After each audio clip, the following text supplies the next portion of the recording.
Reach us at 888-SAY-ESPN, 888-729-3776. See, where does Liquid Swords rank? Well, I've been asked that question a lot on the radio. I don't think it's as high as Cuban Links, because Liquid Swords to me is a great background music. Cuban Links is like active listening music. Little different, but an all-time great album. That's the answer to a question no one just asked me. Andre Snellings joins us on the Shell Pennzoil Performance Line right now to talk all things NBA. Andre, are you there? I want to talk hip hop. Let's see how Outkast fits into the lexicon. You know, let's continue on where you just started. I love me some Outkast, but you know, I grew up in New York, so I'm biased. But I don't believe in ranking this guy as the best ever like it's a sport, because it's just your personal preference. Definitely. Right? Like if I had to say who's the greatest rapper ever, I think it's tough not to argue Jay-Z based on the entire catalog. But my personal favorite is Ghost. It's just, you know, and art is something, and music is something, you just, who cares what anyone else thinks or where it ranks, you know? It's just how you enjoy it. No, so there's my answer. I feel that, but the correct answer is Andre 3 Stacks. But anyway, let's get back to hoops. Yeah, let's. All right, let's start with, you know what? I want to start with, only because we haven't discussed it a lot, the Clippers beating the Mavs. You know, I came in, my preseason pick was the Clippers. I thought my sleeper pick was the Mavs if Porzingis stayed healthy and everything broke right. And I'll tell you, Andre, early in that series, I thought, except for when Porzingis got that BS ejection, they kind of outplayed the Clips so far. Yeah. But in the end, he was hurt, and the Clippers did win, and they did it behind a Kawhi kind of closeout performance, like right when the Mavs thought they had some life, Kawhi just ended it. I think the Clippers are still my pick. If Porzingis can stay healthy, I like the Mavs to win a chip sometime in the future, just not now. Your thoughts about the Clips and Mavs? Yeah, no, your breakdown is interesting. So, on the whole, I'm not as high on the Clips as you are. I have them as the second team in LA this year. But with that said, it was a really interesting series because you mentioned that Porzingis ejection, but between ejections and injuries, there weren't very many games in that series that were full-on Clips versus Dallas. And, you know, the Clippers had that one really dominant performance.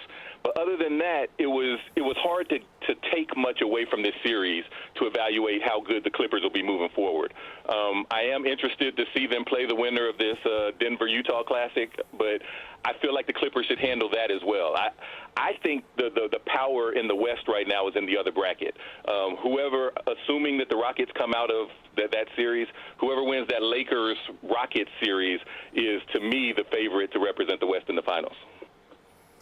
Yeah, I think that Kawhi just never gets his just due. You know, I think he's the best player in basketball.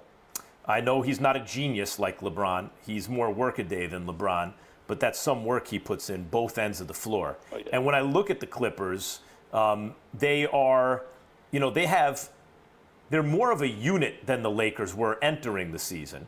And I think it allows them, even though they've had all these injuries and all these different permutations and never really been at full strength for that long. My God, when they're at full strength, they almost never lose. And I think maybe it's because Kawhi is a better shooter than LeBron, whatever it is. At the end of the game, like Kawhi, a lot of NBA history has been about that. When it comes down to evenly matched teams, who has the player you want with the ball in his hands at the very end of the game. And right now, I'll take, not over a prime LeBron, but this is something a little less than a prime LeBron. I'll take Kawhi. You know, it's interesting. I can't quite go with you on that. I do believe Kawhi is an outstanding player. I think he's outstanding at what he does, and it's different than what LeBron does. LeBron is somebody you could build a team around, and he could kind of do everything. Kawhi is more of a specialist. You know, he's a defensive one-on-one specialist when he's locked in. On offense, he's a guy that generally, yesterday he almost had a triple-double, but generally he's somebody that you give the ball and he's going to create buckets for you. You know, his style. But Andre, he's kind of the point guard on, like, I don't know, like LeBron's a top 5 player, so is AD. Mm-hmm. Top 5 players always make deep playoff runs, at the very least, if not win the whole thing. Almost every time you ever put 2 top 5 players in the league together, they always do that. Oh, yeah. So to give LeBron kind of extra extra point guard credit. He's doing something magical to the chemistry. Well, that's part of the value you've already captured in calling him a top 5 player. On the other hand, who's really the point guard for the Clippers? Like, who actually is the focal point of the offense? Kawhi. He's not the passer LeBron is, but he's a much better passer than he used to be. Yeah, he's gotten much better. And he's the guy kind of directing the offense. He has gotten much better as a passer. And like I said, yesterday he was directing the offense. It's much more egalitarian for the Clippers. Kawhi is the guy that you give the ball that's going to, as you mentioned, try to score it late. But Lou Williams is going to handle the ball a lot when he's playing. Pat Beverly's, going to handle the ball. He's not a traditional point guard, but they have a lot of ball. Paul George is a big ball handler. So you don't really need that. It's kind of arguing apples and oranges as far as who's the better player. But you mentioned the having the ball at the end of the game. I don't necessarily that's not the way that I evaluate players. But even if I did, LeBron is a monster at the end of games, and he always has been. Yeah, I agree, but.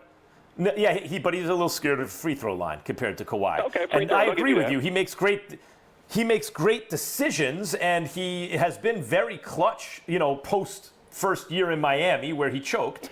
But since then has been extraordinary. Yeah, he was, right. I mean, whatever. That's what it was. And then he turned into a much calmer player under pressure and a guy who could even elevate. And I'm not saying I evaluate, whoever you want with the ball in your hands is better. But I mean when it's very close between two players. Kawhi and LeBron at his very best has been one of the most underrated and greatest defensive players ever. Like the LeBron in Miami was amazing defensively. Kawhi is probably going to be remembered as the best defensive player of his era. And then offensively, Kawhi is at least as efficient as LeBron is offensively now. He's a better shooter. And he's the reigning Finals MVP. One of them has a chance to be the first player in the history of the NBA to win Finals MVP with 3 different teams. So let me ask you this. If Kawhi and the Clippers win it, Andre Snells, are you willing to say that Kawhi is the best player in the game? Or is that something that no amount of evidence can prove to you? Well, I won't say no amount of evidence. We look at different things for evidence. I've followed your style for a long time, and I know you're huge on the postseason and you're huge on certain skill sets that are really good for you. I like to measure by impact. Like, how does this player's presence on a team, what does he bring to the table, and how much does he lift the team? And for mine, the 3 best players over the regular season in the NBA were LeBron, Giannis, and Harden. And so Kawhi is excellent at what he does, but I don't think him winning a chip on what you said it's a strong team. That doesn't necessarily make him, he's automatically the best player. Andre, I appreciate this because I have the dumb sports guy point of view here, and you have the more nuanced forward-looking point of view. I appreciate that, but I do think people can get carried away there. You're right. In the regular season, LeBron and Harden and Giannis are 5-star players, and Kawhi is a 4.95-star player. But in a 2-month postseason, in a league where more than half the teams make the playoffs, so no such thing ever as an MVP coming from a non-playoff team. It's never happened, and nor should it, by the way.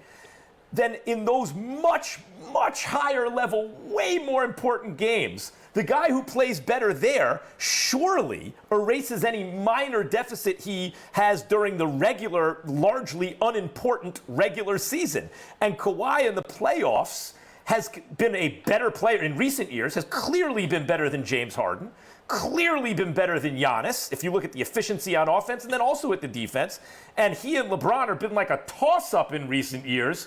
And Kawhi's the reigning MVP. Why should we not count more, much, much, much higher leverage games, especially when that part of the season is so long in the NBA? Yeah, so again, it's on how you evaluate even in the postseason. So Kawhi, first of all, let me say right off the bat, when Kawhi went to Toronto, I was in Vegas.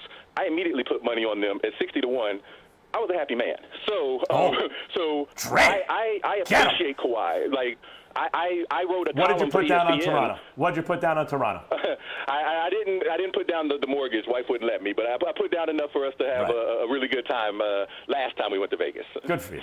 But good for you. But when it comes to Kawhi, I actually called that trade. There was an ESPN article. I said the Spurs should trade Kawhi to the Raptors, or the Raptors should try to get him. So I am very high on Kawhi. But when it comes to postseason evaluation, again, I think he's a specialist.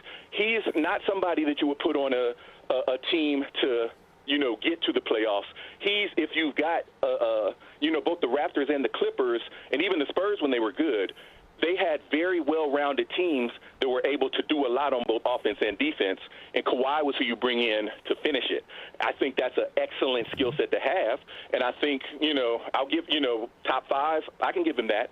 But as far as if the Clippers win, that to me does not say that he did more to get them that championship. What if, before I let you go, Dre, I'm way over here, but I like arguing with you about this.